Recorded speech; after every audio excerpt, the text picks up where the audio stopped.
All right, so in this video, we're going to study planes and how we come up with the equation for that, and then how to do various problems that involve planes, and then maybe also involve some lines and planes within the same problem. All right, so how do we come up with an equation for this? So it's going to turn out that the way that we're going to be able to get our hands on what makes a particular plane unique is two things. One, we've got to have some initial point, and then the other thing we have to have is a normal vector. Okay, so what I want you to think about is, let's say that this is just this flat piece of plywood, right? The plane that I want here. But then if I'm able to fix a piece of doweling to some spot on the plane so that it's fastened in there really tight and it's at a 90-degree angle, then I could basically grab that that doweling, which is my normal vector, and hold the plane in place. Right? That would hold it where it's supposed to be if I didn't move that normal vector. So that's what we need, is a point and a normal vector, and that's it to come up with our equation. So here's what we're going to do. We're going to take our normal vector, okay, and then we're going to take our initial point and take its difference with any other point in the plane. Okay, so the R is our x, y, z. That could be any other point in the plane, the vector going from the origin to that point. R0 is the vector going from the origin to our initial point. If I subtract those two, then I get a vector that is lying in the plane. I get this blue vector. If I take the dot product of that with the normal vector, then I know it has to equal 0, because anytime two vectors are perpendicular, their dot product is equal to 0. Okay, so if I call the call the normal vector the vector ABC. Okay, so the normal vector I'm going to call ABC. And then how would I talk about R minus R0? Well, that would be X minus X0, comma Y minus Y0, comma Z minus Z0. Well, I can take that dot product, right? That's just going to be A times this plus B times that plus C times that equals 0. But then if I distribute through my A, B, and C, then I know that A times X0, B times Y0, C times Z0 added together, that's just a number, right? So I can collapse that down to D. So this is just going to be the general form of our plane equation. Now, my strong suggestion is this. I like personally just always going back to this. This to me is easy to remember. A vector in the plane dotted with the normal vector. I just go back to this and then I work it out from there to get down to here. That's my personal strategy for it. You can take it or leave it. All right, so let's look example 6 here. It says find an equation of the plane through the point 3, 1, 0 with normal vector 3, 2, negative 5. Okay, so here's what I'm remembering. I'm remembering n dotted with R minus R0 is equal to 0. My normal vector, 3, 2, negative 5, dotted with an R minus R0, so that's going to be X minus the 3, right? This 3 up here. Y minus the 1. Z minus the 0 is supposed to equal 0. But then I just take the x component times the x component plus the y component times the y component. And then the z component times the z component. All right, and this right there, that's the equation of my plane. I can clean it up some more, certainly.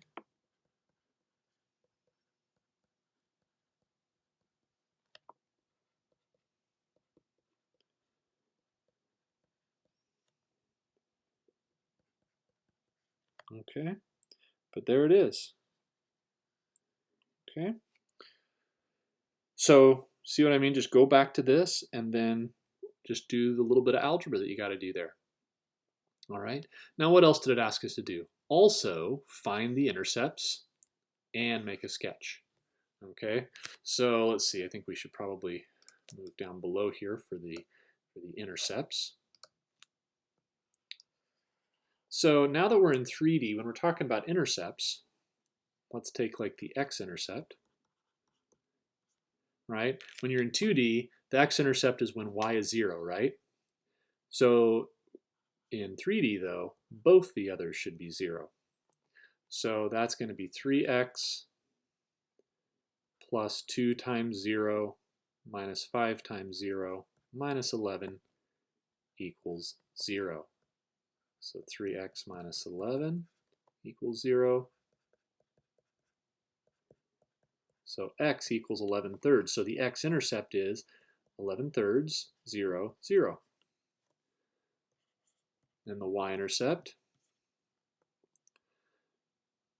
set x and z equal to 0. This time I won't write it all out. I think it suffices to say 2y minus 11 equals 0. 2y equals 11. Y equals 11 halves.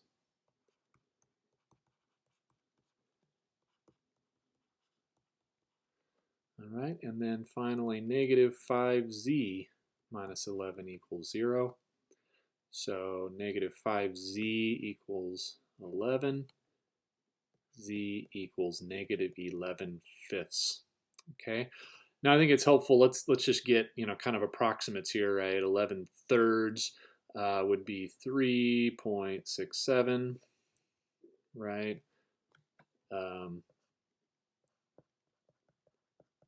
This one, oops, that's exactly equal to 5.5, and then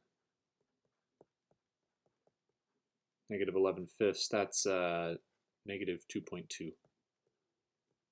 Okay, so now we know about where to put them. So in my x direction, I'm going to go out 1, 2, 3, 4. So 3.67 is right about in this neighborhood.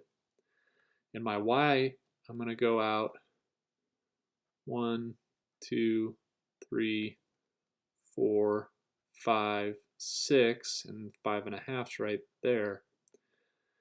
And then here I'm going to go down 1, 2, 3, and so the point's right about there. So one of the things that's kind of nice to do here is to sketch my plane. What I'm going to do is connect up all these points. Okay. Now this one here I'm not really very happy with because it's very hard to see because just because of the angle of it. So that's okay. I'm just gonna fix it.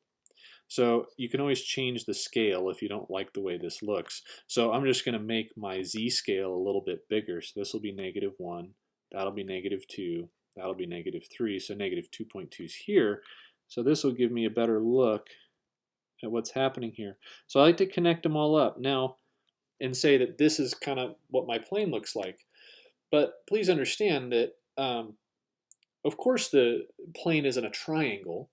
Okay, I understand that the plane extends out infinitely far in all directions, but kind of giving it this border where we kind of sketch the triangle that's formed by the intercepts can be a decent way to try to visualize what's going on with your plane. All right, so in this example, we've got 3 different points, and it wants us to find the equation of the plane that contains all 3 of these points. So let's go ahead and maybe sketch these. So I'm going to go ahead and put some tick marks down.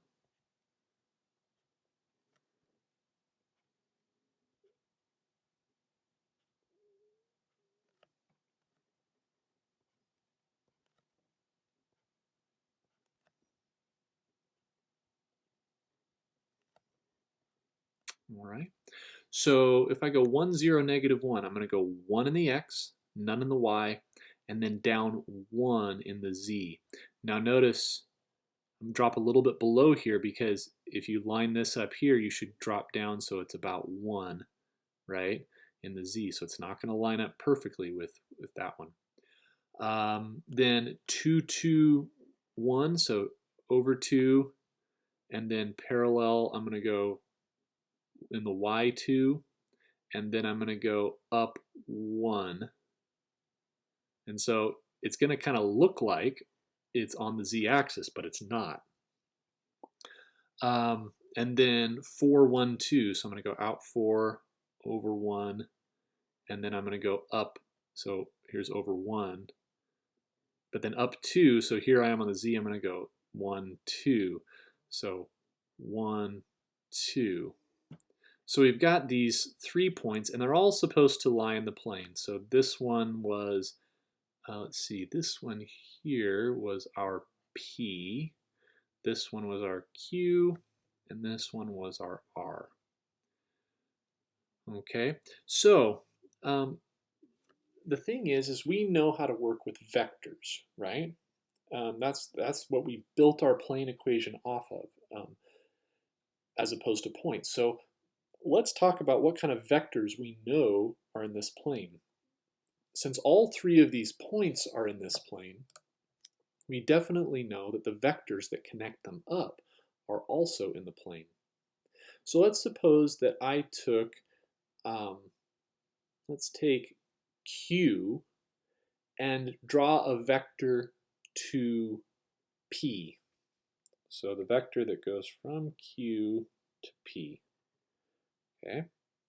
So that vector, and let's give it a name, let's call that A. Call that vector A. And then let's also go from Q to R. So I'm going to also do this vector, the one from Q to R, and let's call that one B. All right. So remember, we can come up with the representation of these vectors just by subtracting terminal minus initial points. So A is going to be 1 minus 2, right?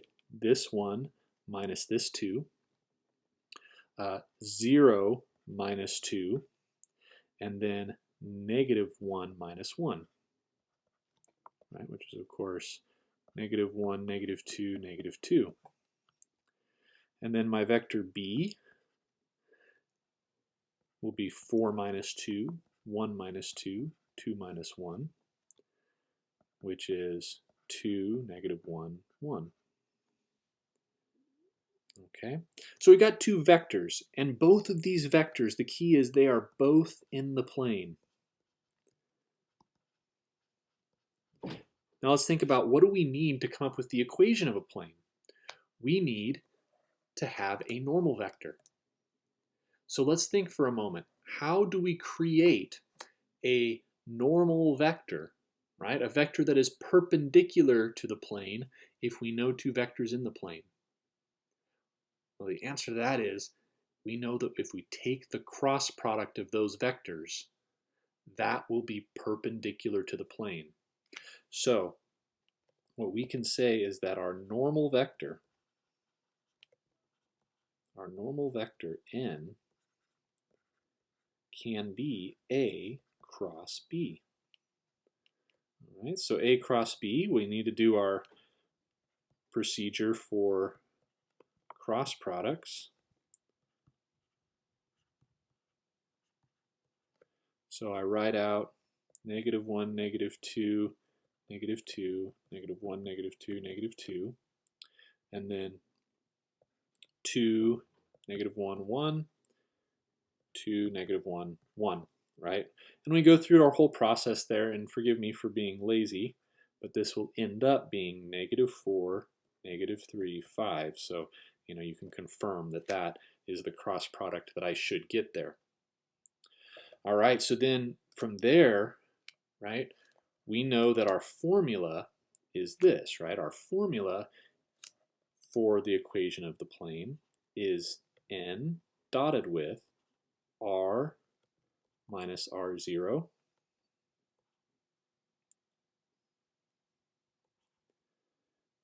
okay, oops, sorry, that should be parentheses, not angle brackets, is equal to 0. Okay, but here's the thing, r0, that's just an initial point. So we can use anything we want. So it doesn't really matter, but I'm just going to say let's use q. Let's use the point q for that. So now what we can do is say that this is -4, -3, 5, dotted with, and then remember r is your x, y, and z, so it's x minus the x value for q, which is 2, y minus the y value for q, which is 2, and z minus the z value for q, which is 1. So -4 times x minus 2 plus -3 times y minus 2 plus 5 times z minus 1 is equal to 0. And then just a little bit more algebra work here, -4x plus 8 minus 3y plus 6 plus 5z minus 5 is equal to 0. -4x minus 3y plus 5z plus 9 equals 0. So there's our answer. There's our equation. Now they did put a graph up there for us to graph, and our points that I see there are kind of close together, so it's kind of hard to get a real good picture of it. So we could do like the last problem and compute our x-intercepts, y-intercepts, and z-intercepts. And I'm not going to go through the process, but here's what we should get.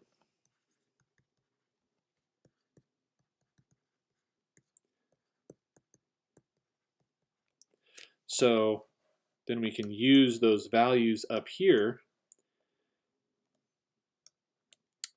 So let's see, we said y was 3.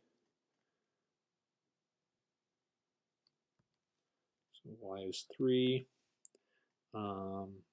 X was 9/4, about there, and z was -9/5, so just shy of 2. So here's kind of what we got going here. Okay, so again, not a great look at it, right? But there's our plane. Now, before moving on from this particular example, what I want to show you is how you would go about actually putting this particular equation in our grapher that I've shown you. So you're not going to use the same tool as you did for lines because those were parametrically defined. This is different. This has got x, y, and z in it. So what you're going to do is you're going to isolate z. So let's just say to put in the grapher, isolate z. So we're just going to move everything to the right side. So that'd be 4x plus 3y minus 9. And then of course we got to divide everything by 5, right? So it'd be z is equal to 4/5 x plus 3/5 y minus 9/5. All right, so I go ahead and I open up my grapher.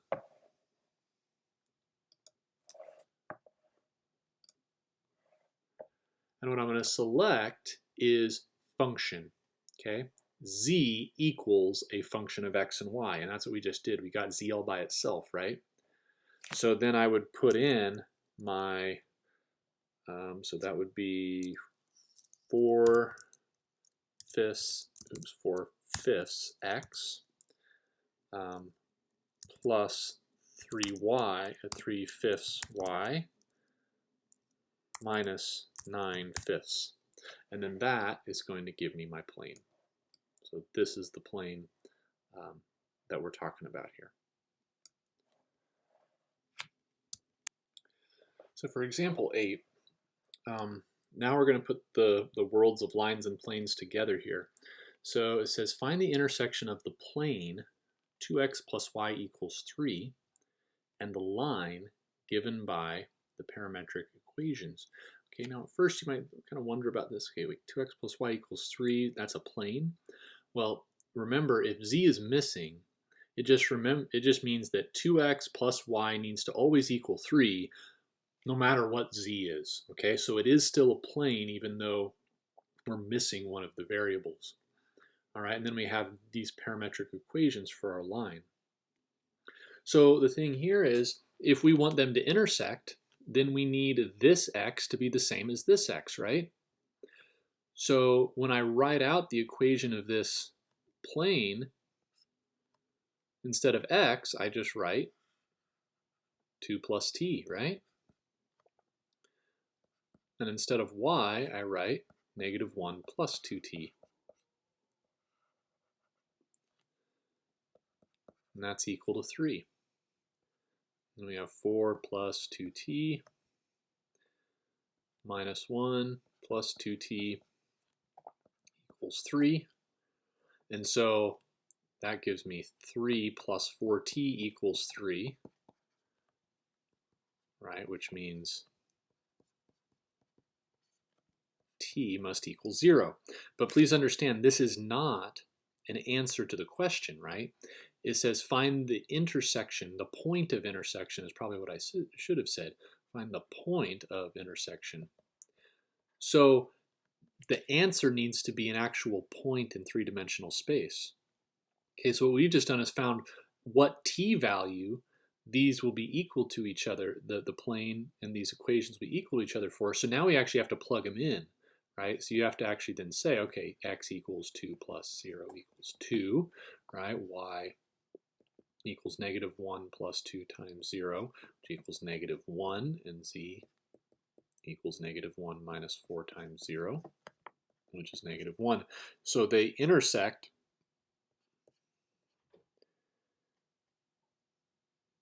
at the point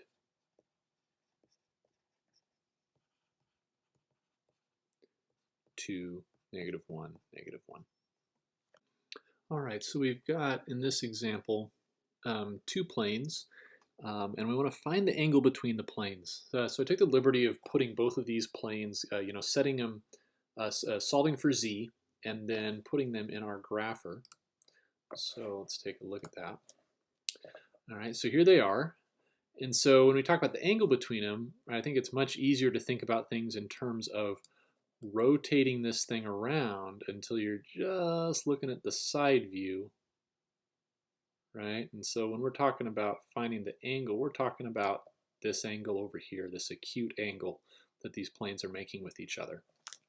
All right, so you can kind of see right now, what should we be getting? Something, I don't know, around 30 degrees or something like that, based upon what I'm seeing there.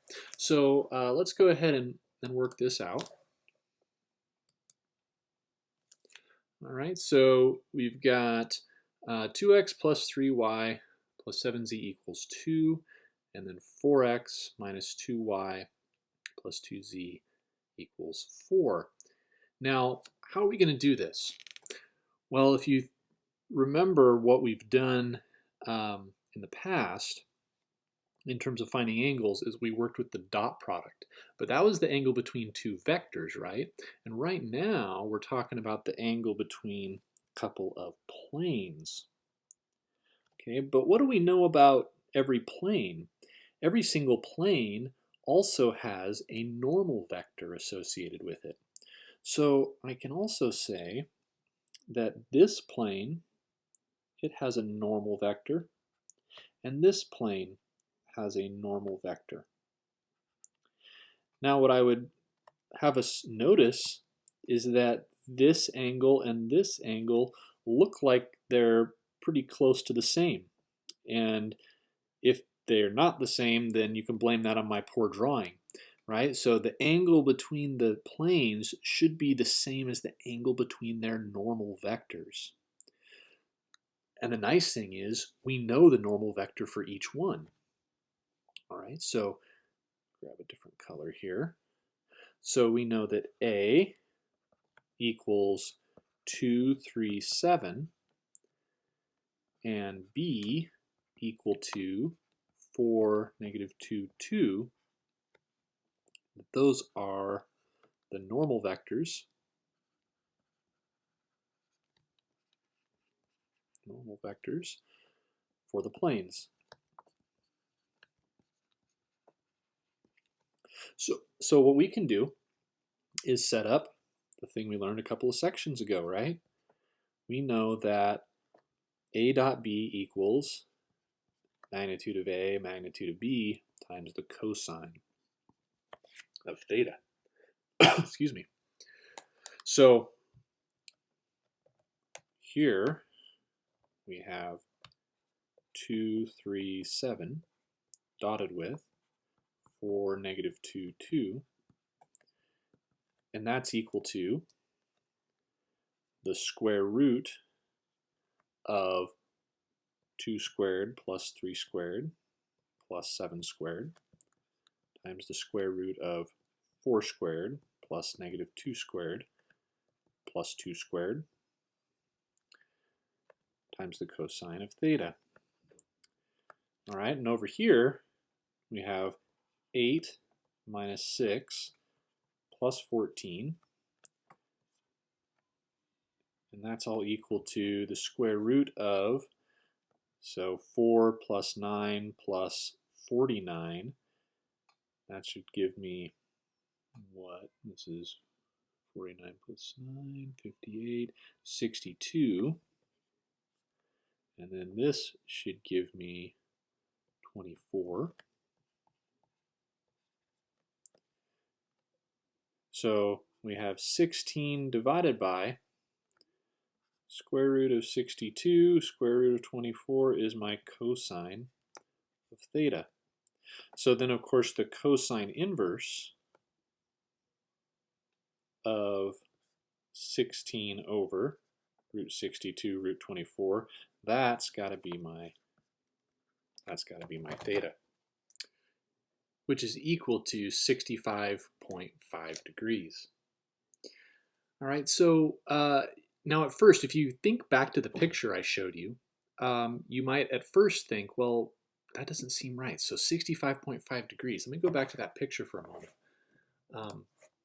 So if I pull up those planes, you look, and that angle does not look like 65.5 degrees. And so that might be pretty puzzling. And this is good to think about in terms of if you are using this to check your work. And when I first pulled this up earlier, I was kind of a little curious about this. But then I realized what was going on. Be careful of the scales used. So you have your X scale and your Y scale, and those look the same, but your Z scale is so much bigger. So if you go to fixed instead of auto and make sure that X, Y, and Z are all the same, then you should be able to look at these planes. And now if I look at the angle, that looks a lot more like a 65.5 degree angle.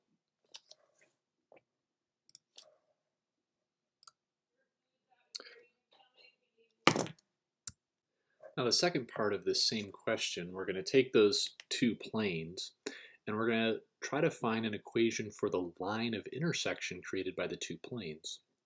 So here's a picture of what we got going on here. And I went ahead and I also graphed, in addition to the planes, I went ahead and graphed their normal vectors, okay?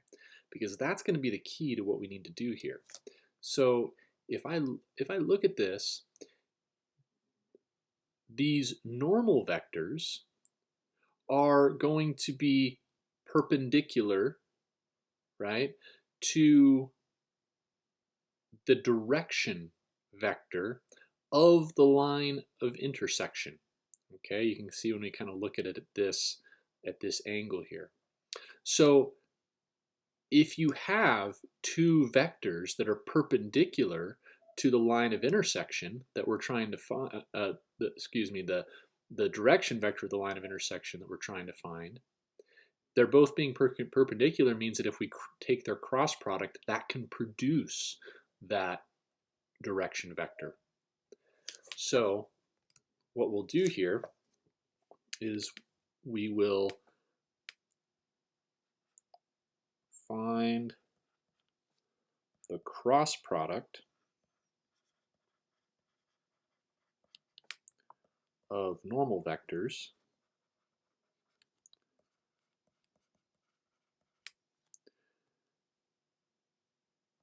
to make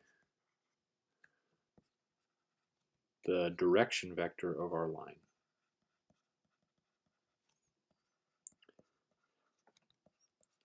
So of course, remember that when you're making the equation of a line, it's r of t is equal to r0 plus vt. So this v is what we're finding right now. So we'll still need to find r0 in a little bit, but let's start with v.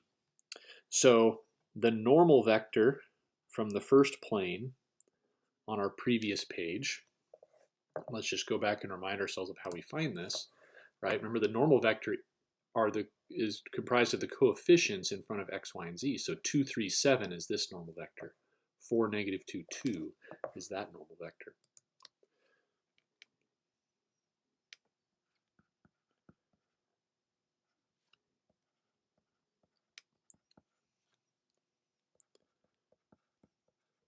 Okay, and again, you've had practice with taking the cross product, so I'm not going to show all the detail work there. But when you do cross them, you get 20, 24, negative 16. Now, if you get something like this, where they all have a common factor, you can feel free to divide by that common factor because just scaling this does not change its direction. So what we'll actually do is we'll let our direction vector be 1/4 of this cross product, just so that we keep the numbers a little bit smaller. All right, so now we've got our v, but what about our r0, right? We need to find r0, right? So we need to find a point on the line. Okay, so if we have a point on the line, of course, that means that it's got to be a point in both planes. So one way to go about this is to say, let's let maybe like the z value equals 0, okay? Because we know there's places on both planes where z is going to be 0. So if we do that, then equation number 1 from the previous page just becomes 2x plus 3y equals 2. And then equation number 2 on the previous page becomes 4x minus 2y equals 4. All right, and we can work with both of these. So if I take equation number 1, so 2x equals 2 minus 3y, x equals 2 minus 3y over 2. Then I can plug that into equation number 2.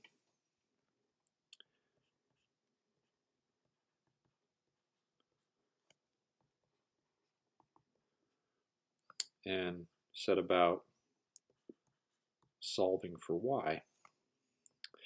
And now I'm regretting the lack of space I've given for this. So we get negative 8y equals 0, so y equals 0. And so if y equals 0, then that must mean if I go back to here, x equals 1 from that equation. Okay, so then we have our r0. And so forgive me for the lack of space here. Well, hopefully you did a little better in your notes than I'm doing here. So what does this all mean?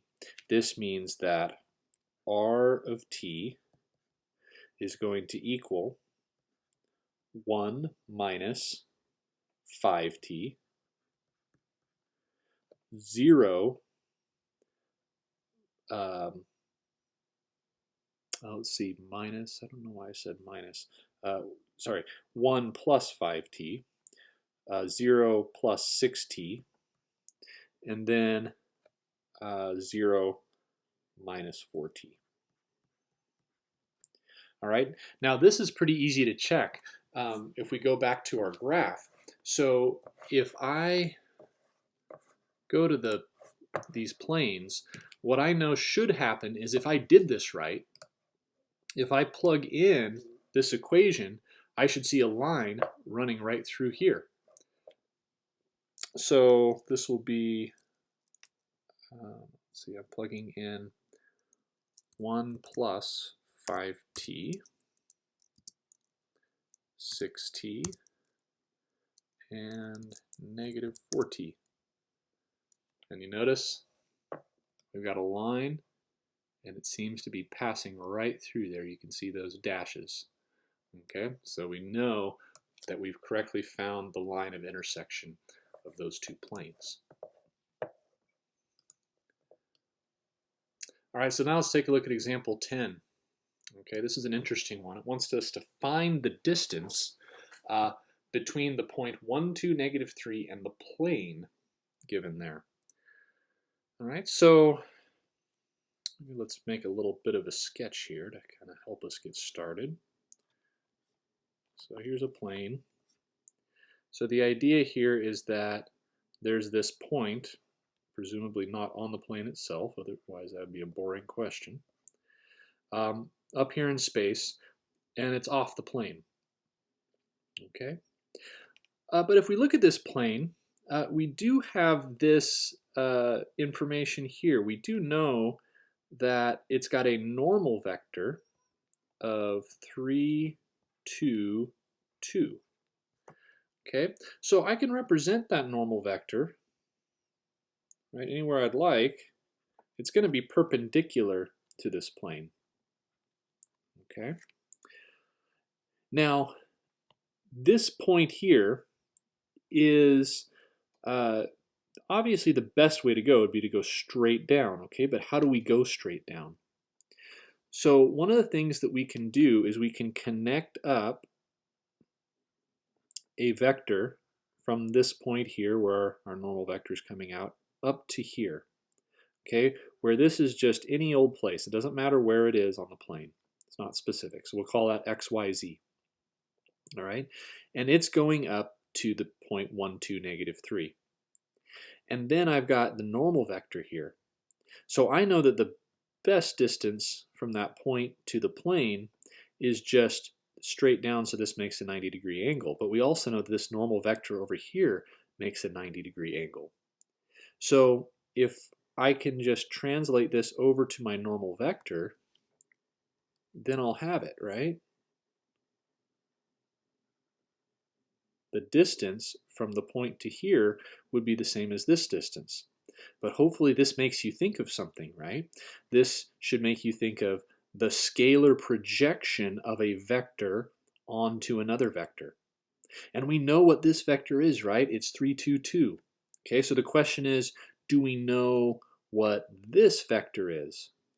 Well, sure, because we're starting at the point XYZ in the plane, and we're going to the point 1, 2, negative 3.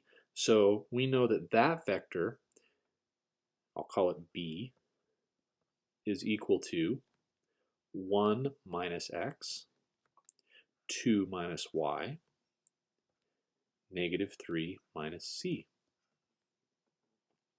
And so what we need to do, the distance, is just going to be the magnitude of the component of n along B, which would be the dot product of n and B over the magnitude of n. Okay, so this is going to give me, we already know this, 3, 2, 2, dotted with 1 minus x, 2 minus y, negative 3 minus z. And that is all over the magnitude of n. So that's the square root of 3 squared plus 2 squared plus 2 squared. All right, so now what I'm going to do is I'm going to purposefully not be in a big hurry about simplifying things right now. So I know I'm going to take 3 times 1 minus 3x. I'm going to take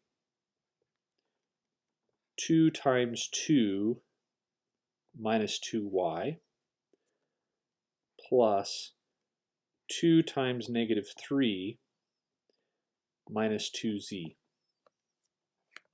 And that's all over, and I can do a little simplifying in this square root here. So that's all over the square root of 17.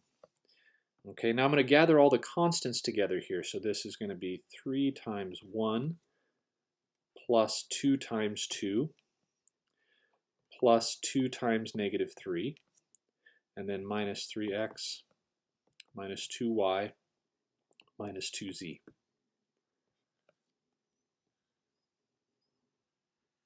All over the square root of 17. Okay, so where do we go from here?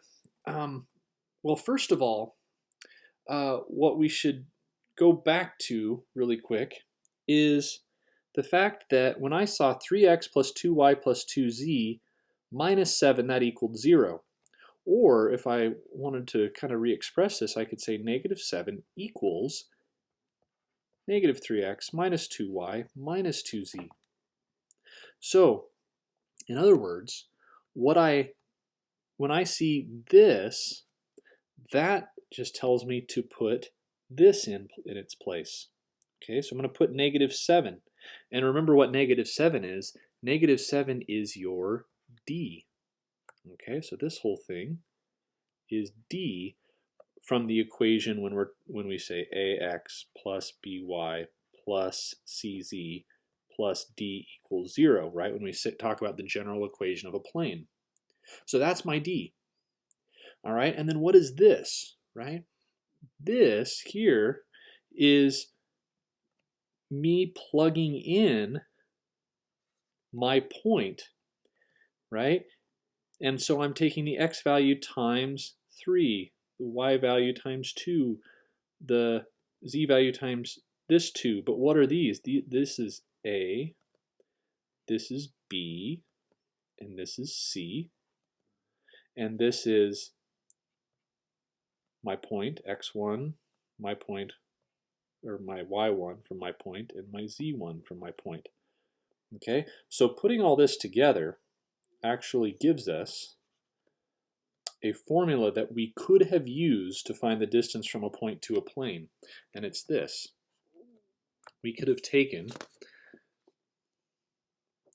the absolute value of a, x1, plus b, y1, plus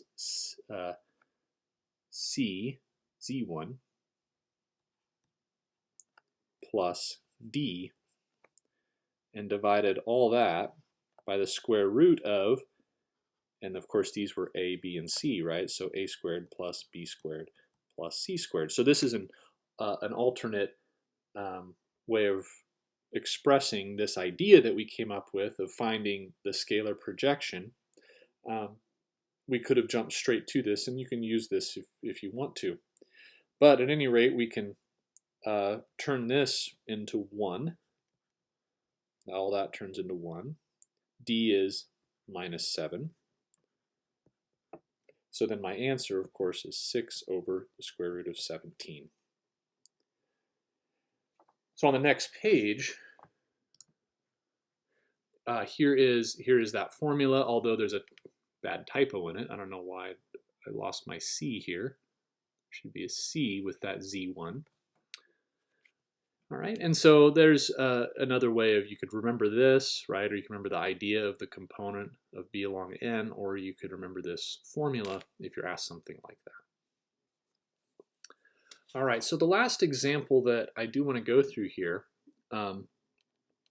is it wants us to find the distance between two lines. Okay, so how far is it between these two lines? All right, so one way that we can approach this is if we have two lines, and they're skew lines, right? We already said that these lines don't ever intersect, otherwise the answer would be 0. So they're skew lines. And one of the things we said about skew lines is they lie in different planes. So one thing we could say is we could say that the two lines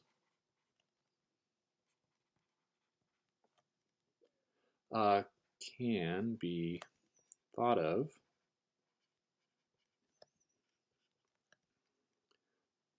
as lying in two parallel planes.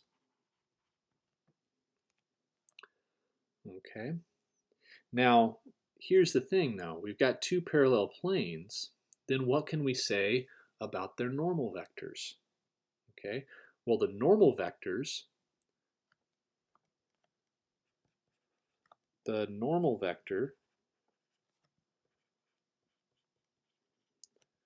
for these planes, and notice I said normal vector. If they're parallel, then they can use the same normal vector. So the normal vector for these planes, right, must be perpendicular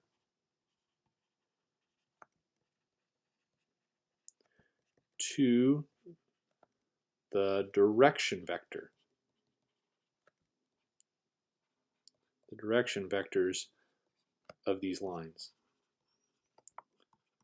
Okay, which are, right, just looking at the coefficients in front of the t's and the s's, -1, 3, 2, and 2, -4, 4. All right. So we know that our normal vector is perpendicular to both of these vectors. Okay, so how does that help us? We want to find the distance between these two lines. Well, if we can find the distance from a point in one of the planes that contains a line to the other plane, then that will also answer our question, wouldn't it? Right? That would give us the same exact information as how far apart these lines actually are. All right, so maybe just for one of those, let's let t equal 0 in L1. Okay, so we have the point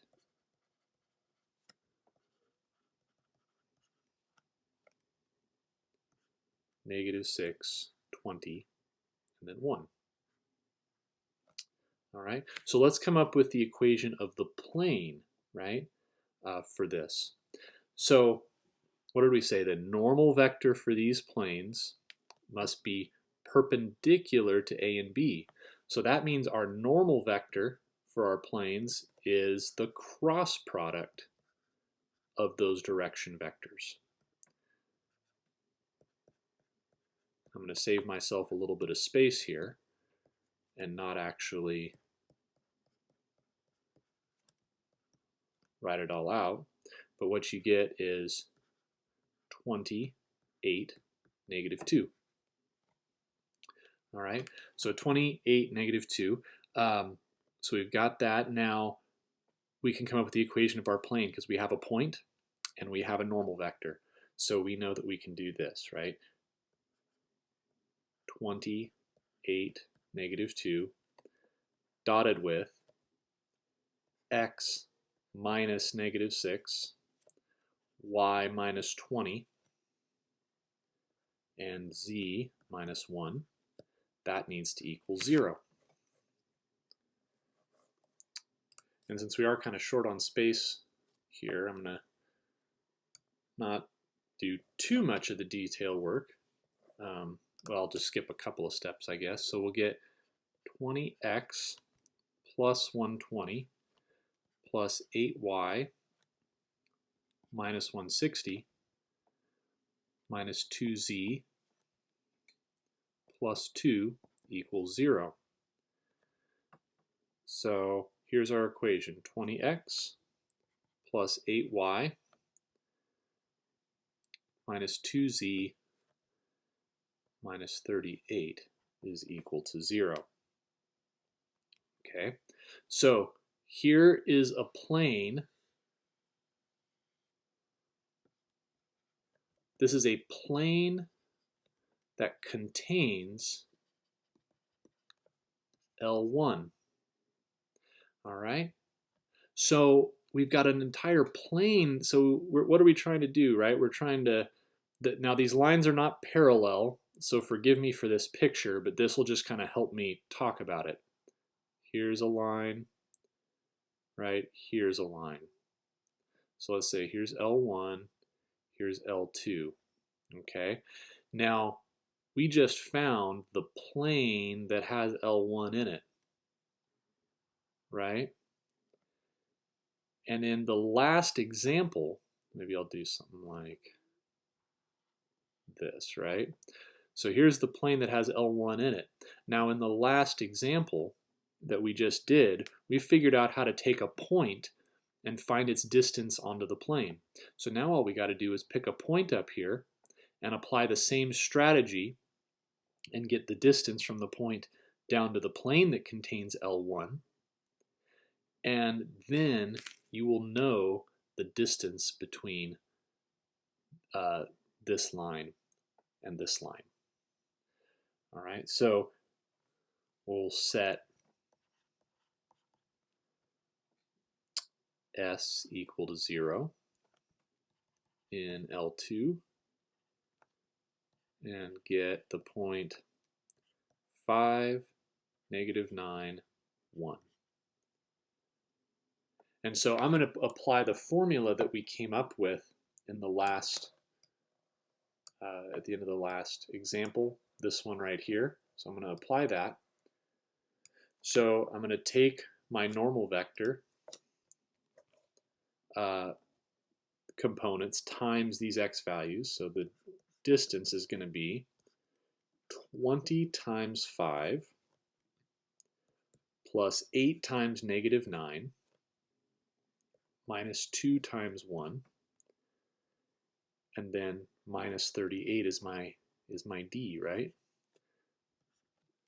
And this is all divided by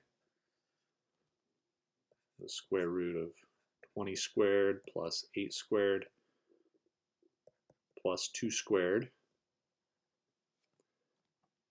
So on top you end up with 12, and on bottom you end up with the square root of 468. So this, and let me just get an approximate answer here, is not a very large distance. So it's only about 0.55. But do you remember when we started with these two lines toward the actually in the last video it was, we really had to zoom in to even tell that they didn't intersect. So it makes sense that these lines are actually very close together. Okay, now this was a tricky problem, so let's just kind of go back through it real quick. We have two lines we want to know the distance between. Okay, so what we did was we knew the direction vectors for both lines, right? I could see those right there. And so what we did was we say, okay, these lines have to lie in separate parallel planes. If we have two lines that never intersect one another, then there are two planes that are parallel to one another that will contain each line. And furthermore, the normal vector for those planes will have to be perpendicular to your two direction vectors. So we produce that normal vector by taking the cross product of direction vectors. So that's the normal vector for, and it can be for either one of the planes that contains those lines. And then, since we knew a point on each of the lines, I was able to produce the equation of that plane. So this is the plane that contains L1. And so then all we had to do was figure out how far it was from any point on L2 down to the plane L1. And that's what this formula here was for, which we came up with in the last example.